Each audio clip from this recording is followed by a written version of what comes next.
महाराष्ट्राच्या राजकीय आणि सामाजिक जीवनातला आजचा काळा दिवस आहे। आज सकाळी जेव्हा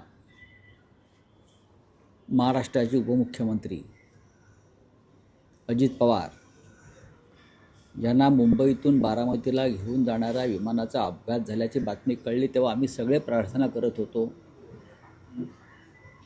की अशी कोणत्याही प्रकारची बातमी कानावर येऊ नये आणि अजितदादा पवार हे सही सलामत त्या अपघातातून बाहेर यावेत। पण दुर्दैवानं ती धक्कादायक आणि दुःखद बातमी आमच्या कानावर आली। अजितदादा पवार यांच्याशिवाय महाराष्ट्राचं राजकारण समाजकारण हे बेचव आणि आळणी होईल। त्यांचं व्यक्तिमत्व गेल्या अनेक वर्षापासून आपण पाहतोय।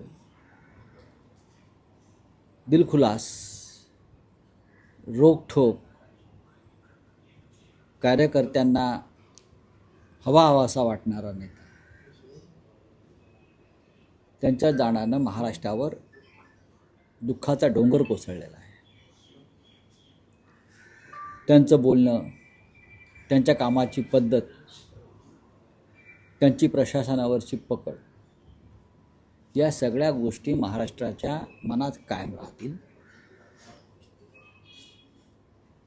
बारामती आणि त्यांचं एक नातं होतं आणि त्याच बारामतीमध्ये त्यांना मृत्यू यावा हा एक विचित्र योगायोग आहे। श्रद्धांजली त्यांना कधी वाहावी लागेल असं कधी मनात आलं नाही। त्यांनी त्यांच्या पद्धतीचं राजकारण केलं। उद्धव ठाकरे यांच्या मंत्रिमंडळात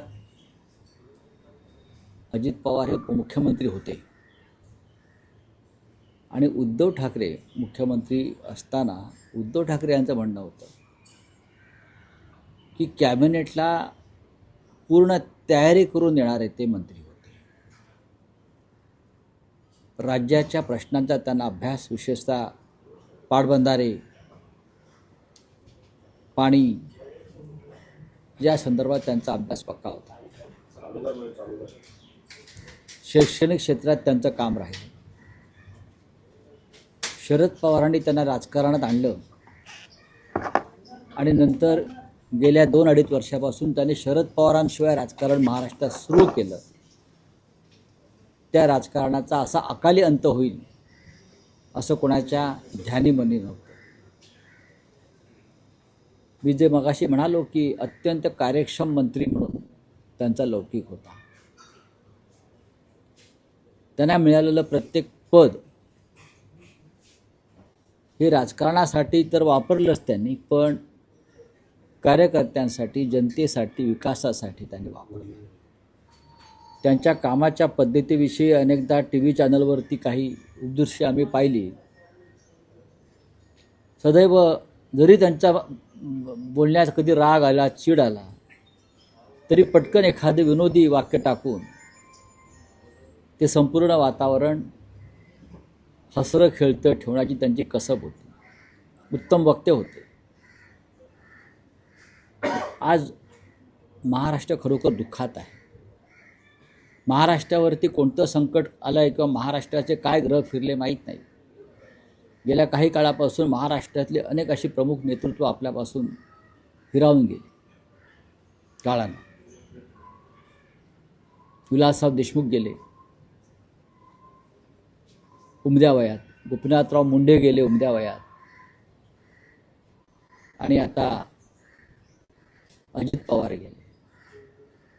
विक्रमी संख्येने ते उपमुख्यमंत्री झाले। 5 किंवा 6 वेळा ते उपमुख्यमंत्री झाले। त्यांना मुख्यमंत्री होण्याची इच्छा होती। ते मुख्यमंत्री झाले असते तर महाराष्ट्राला एक उत्तम कार्यक्षम मुख्यमंत्री मिळाला असता, पण ते त्यांच्या दुर्दैवानं ते मुख्यमंत्री होऊ शकले नाही आणि आज या भीषण विमान अपघातामध्ये त्यांचा मृत्यू झाला। महाराष्ट्राला आणखीन काय पाहावं लागणार आहे काय सांगता येत नाही। मी शिवसेना परिवारातर्फे त्यांना श्रद्धांजली वाहतो। स्वतः शिवसेना पक्षप्रमुख उद्धव ठाकरे यांच्याशी माझी आता चर्चा झाली आणि ते सुद्धा अस्वस्थ आणि शोकात आहेत.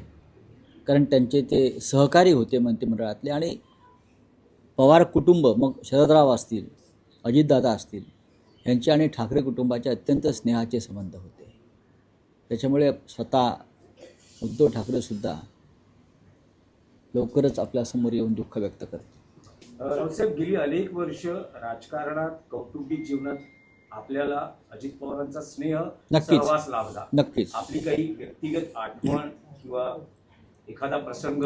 नाही, खूप प्रसंग आहेत अजितदादांबरोबरचे. विशेषतः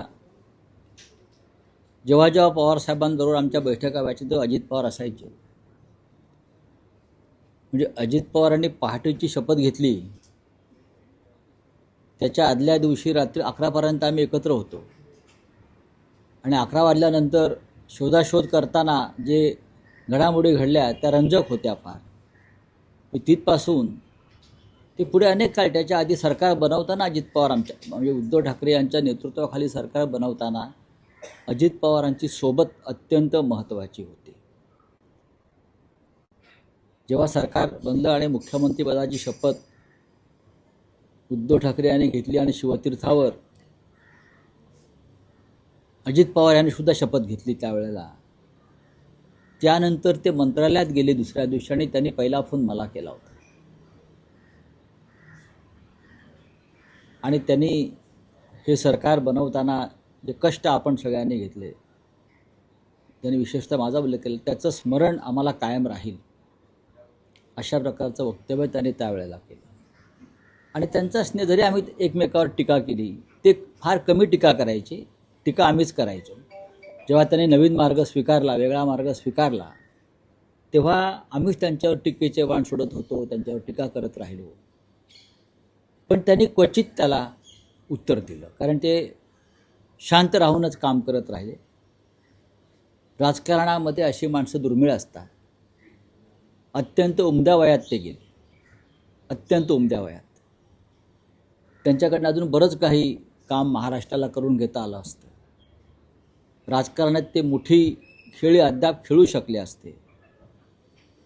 अलीकडेच माननीय शरद पवार आणि अजित पवार एकत्र आले, त्याचा आनंद सगळ्यांना झाला की काका आणि त्यांचा मुलासमान पुतण्या एकत्र आले, एकत्र राजकारण सुरू केलं पुण्यात, पिंपरी चिंचवडमध्ये. आताही जिल्हा परिषदा, घड्याळ आणि तुतार एकत्र लढत आहेत, त्याचा आम्हाला आनंद होता. पण तो आनंद फार काळ टिकला नाही.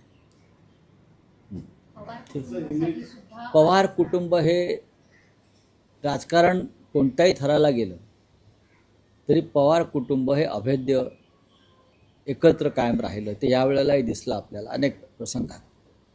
त्याच्यामुळे पवार कुटुंबावरचा हा सगळ्यात मोठा आघात आहे. जरी सुप्रिया सुळे यांच्या विरोधामध्ये सुनित्रा पवार लढल्या, जरी अजित पवार यांच्या विरोधामध्ये युगेंद्र पवार त्यांचा पुतण्या लढला, कधी रोहित पवारांनी काही टीका टिप्पणी केली असली, तरी सामाजिक कार्यामध्ये, कौटुंबिक सोहळ्यामध्ये पवार कुटुंबाचं ऐक्य हे एक आदर्श प्रकार राहिला. आणि त्या कुटुंबावरचा जो आघात आहे, अजित पवार हे त्या कुटुंबाचे, शरद पवार यांच्यानंतरचे कर्ते पुरुष होते.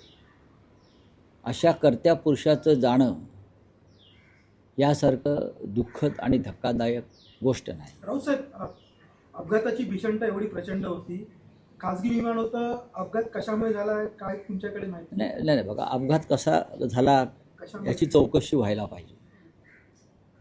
अजित पवार सातत्यानं विमान प्रवास करत होते, पण या निमित्ताने एक गोष्ट सगळ्यांना लक्षात घेतली पाहिजे. राजकारणामधला जो हव्यास असतो सर्व निवडणुकांचा, नगरपालिकांपासून महानगरपालिका, जिल्हा परिषदा यांच्यासाठी जी धावाधाव सध्याचे राजकारणी करतायत, राज्यकर्ते करतायत, त्याला कुठेतरी बांध घातला पाहिजे. आम्ही जे सांगतो काही निवडणुका कार्यकर्त्यांवर सोडा, आपल्याला फार लिडरशिपला धावाधाव करण्याची तशी गरज नाही. योग्य वेळी आपण त्यात लक्ष घातलं पाहिजे. पण गेल्या काही काळापासून महाराष्ट्राचं राजकीय चित्र इतकं विदारक झालेलं आहे की मुख्यमंत्री, 2-2 उपमुख्यमंत्री, मंत्री हे 24 तास राजकारणामध्ये, राजकीय स्पर्धेमध्ये, निवडणुकांच्या स्पर्धेमध्ये गुंतल्यामुळे त्यांच्या या धावपळीमध्ये आपले स्वतःचे बळी जातात, हे लक्षात घेतलं. राऊत साहेब, ज्या पद्धतीनं आपण पाहिलं की याच्या आधी अनेक राजकीय नेत्यांचा हा विमान प्रवासाच्या अपघातांमध्ये मृत्यू झाला, कुठेतरी राजकीय नेत्यांनी याच्यावरती विचार केला नाही बघा, अपघात किंवा मृत्यू कधी होईल सांगता येत नाही. आता विलासराव देशमुख किंवा गोपीनाथराव मुंडेंचा काही विमान अपघातामध्ये मृत्यू झाला नाही. विमान अपघातात मृत्यू कोणाचा झाला, त्या माधवराव शिंदे यांचा माझ्यासमोर अलीकडच्या काळातलं उदाहरण आहे, म्हणजे गेल्या काही वर्षापूर्वीचं. त्यानंतर महाराष्ट्रामधला हा पहिला प्रसंग आहे अशा प्रकारचा की या राज्याचा प्रमुख नेता विमान अपघातात आपल्याला सोडून गेला. अजित पवारांना पहाटेपासून काम करण्याची सवय आहे, त्याच्यामुळे आज मुंबईतून ते पहाटे निघाले बारामतीकडे आणि दुर्दैवानं सकाळीच त्यांचं निधन झालं. राऊत साहेब, अजित पवार यांचं निधन हे पवार कुटुंबावर जसा मोठा आघात आहे, तसं राष्ट्रवादी काँग्रेस पक्ष आणि कार्यकर्त्यांवरही मोठं संकट आहे. नक्कीच पुढचा काळ कसा तुम्ही पाहता? अजित पवारांचा पक्ष, त्याच्यावरती राजकारणावरती बोलण्याचा आजचा दिवस नाही, पण अजित पवारांचा पक्ष हा एक खांबी तंबू आहे.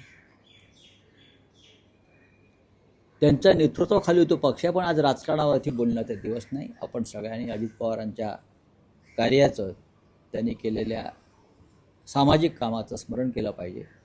आणि असा उमदा नेता महाराष्ट्र गमावून बसलेला आहे.